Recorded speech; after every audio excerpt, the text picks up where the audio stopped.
Alors, joli temps d'automne aujourd'hui, on en profite pour vous faire un petit coucou, vous êtes sur la chaîne YouTube de Pierre et Léna, et évidemment les installations solaires par un temps pareil, vous voyez l'état du ciel et des arbres, euh, avec un vent qui s'est quelque peu atténué, ça fait du bien. Euh, le solaire aujourd'hui, c'est plutôt euh, les vaches maigres, comme on pourrait le dire, puisque on est à 15 heures et vous voyez que je suis en train de lancer l'application euh, Smart Solar, je ne sais pas si c'est comme ça qu'on l'appelle, non c'est pas le nom vraiment, l'application Victron, en tout cas qui m'indique une charge, vous le voyez, de 3 watts, avec une tension des panneaux solaires, vous l'avez sous les yeux, hein, de 24, alors ça varie beaucoup, donc le temps que je vous parle ça a déjà changé 3 fois, donc ça tourne en tout cas entre 24 et 30 volts, on va dire ça comme ça.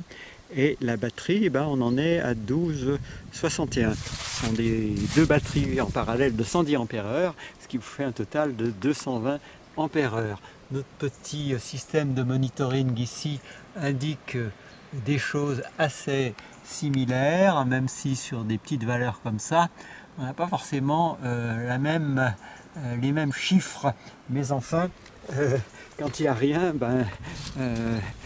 c'est que ça soit un 0,1 ou un 0,3, ça ne change pas grand chose. Alors les panneaux solaires, ils sont ici, ils ont beau s'orienter grâce à leur tracker, vous voyez, vers le soleil, eh bien ça ne donne pas grand chose pour aujourd'hui. Alors celui de droite, il est simplement à la ramasse parce qu'il essaye de suivre la luminosité du ciel, mais par un ciel avec une couche nuageuse bien conséquente, vous voyez que ça donne pas grand chose. Alors sont déjà, sans jeu de mots, pas mal tournés vers l'ouest, nos panneaux solaires, avec cet horaire d'hiver où il est 15 heures.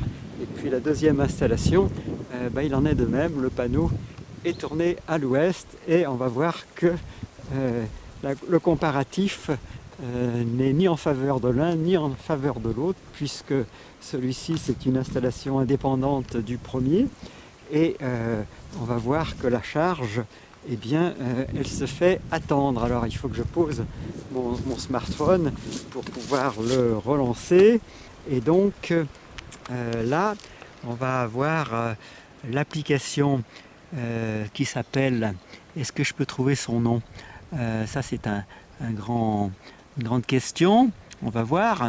L'application, elle s'appelle donc alors évidemment je tremblote un peu, flûte, c'est la lettre V, hein, comme Victron. Elle s'appelle Victron Connect. Victron Connect, voilà. Alors on va dans cette application, vous voyez, c'est assez pratique, c'est connecté en Bluetooth et on a comme ça toutes les données de rendement de votre système. Alors là, vous voyez, ça varie. Alors désolé pour les reflets, je suis obligé d'essayer de trouver une autre. Voilà, vous voyez, ça varie entre 0 par moment et dans les meilleurs des cas 2 watts. 2 watts. Alors il y a différents types de dispositifs, soit l'émetteur récepteur Bluetooth est intégré dans le régulateur, soit il faut rajouter un dongle, ce qu'on va vous montrer ici dans notre petite installation numéro 2, si je puis dire.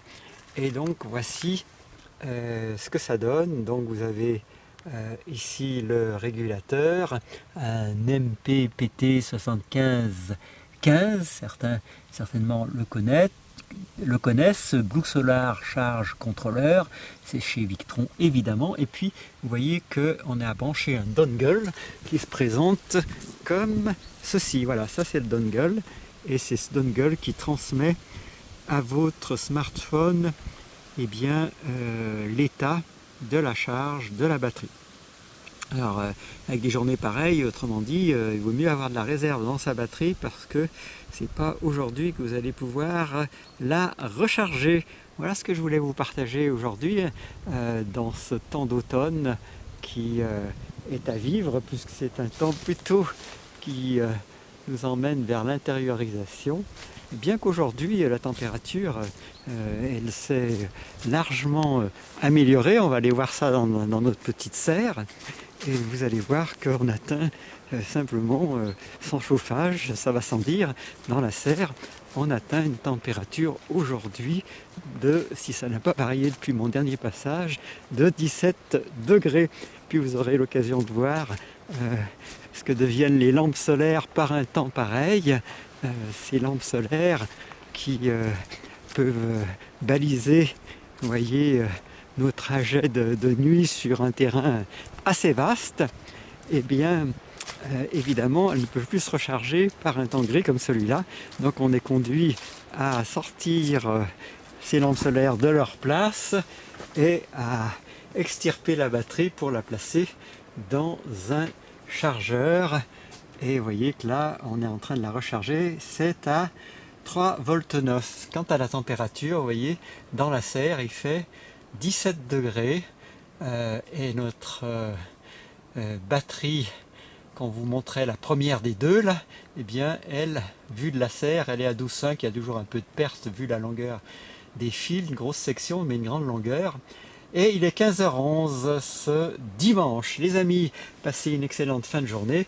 Voici les nouvelles que je souhaitais vous partager aujourd'hui dans nos aventures solaires et recherche d'une autonomie certes toute relative, mais d'une certaine autonomie quand même.